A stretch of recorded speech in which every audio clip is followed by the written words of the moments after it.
পুরনো বাড়ি, লিখেছেন রবীন্দ্রনাথ ঠাকুর। অনেক কালের ধনী গরিব হয়ে গেছে, তাদেরই ওই বাড়ি। দিনে দিনে ওর উপরে দুঃসময়ের আঁচড় পড়েছে। দেয়াল থেকে বালি খসে পড়ে, ভাঙা মেঝে নখ দিয়ে খুঁড়ে চড়ুই পাখি ধুলোর পাখা ঝাপড় দেয়। চণ্ডী মণ্ডপে পায়রাগুলো বাদলের ছিন্ন মেঘের মতো দল বাঁধল। উত্তর দিকের এক পাল্লা দরজা কবে ভেঙে পড়েছে কেউ খবর নিলে না। বাকি দরজাটা শোকাতুরা বিধবার মতো বাতাসে ক্ষণে ক্ষণে আছাড় খেয়ে পড়ে, কেউ তাকিয়ে দেখে না। 3 মহল বাড়ি, কেবল 5টি ঘরে মানুষের বাস, বাকি সব বন্ধ। যেন 85 বছরের বুড়ো, তার জীবনের সবখানি জুড়ে সেকালের কুলুপ লাগানো স্মৃতি, কেবল একখানিতে একালের চলাচল। বালি ধসা ইট বের করা বাড়িটা তালি দেওয়া কাঁথা পরা উদাসীন পাগলার মতো রাস্তার ধারে দাঁড়িয়ে, আপনাকেও দেখে না, অন্যকেও না। একদিন ভোর রাত্রে ওই দিকে মেয়ের গলায় কান্না উঠল।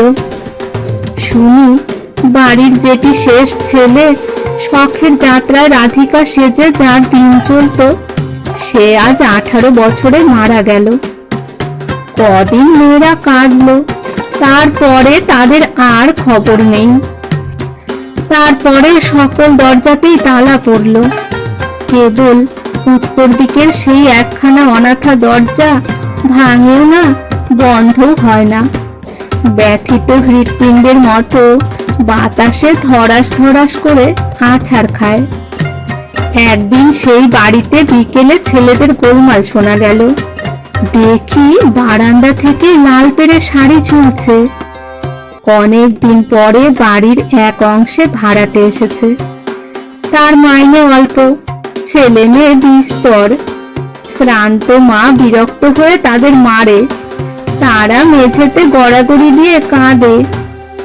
একটা আধা বয়সী দাসী সমস্ত দিন খাটে আর গৃহিণীর সঙ্গে ঝগড়া করে, বলে চললুম, কিন্তু যায় না। বাড়ির এই ভাগটায় রোজ একটু একটু মেরামত চলছে। ফাটা সারসির উপর কাগজ আটা হলো, বারান্দায় রেলিং এর ফাঁকগুলোতে বাখারি বেঁধে দিলে, শোবার ঘরে ভাঙা জানালা ইট দিয়ে ঠেকিয়ে রাখলে, দেয়ালে চুনকাম হলো, কিন্তু কালো ছাপগুলোর আভাস ঢাকা পড়ল না।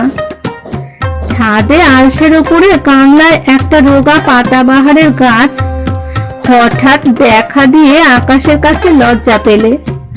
তার পাশেই ভিত ভেদ করে অশ্বত্থ গাছটি সিধে দাঁড়িয়ে, তার পাতাগুলো এদের দেখে যেন খিলখিল করে হাসতে লাগলো।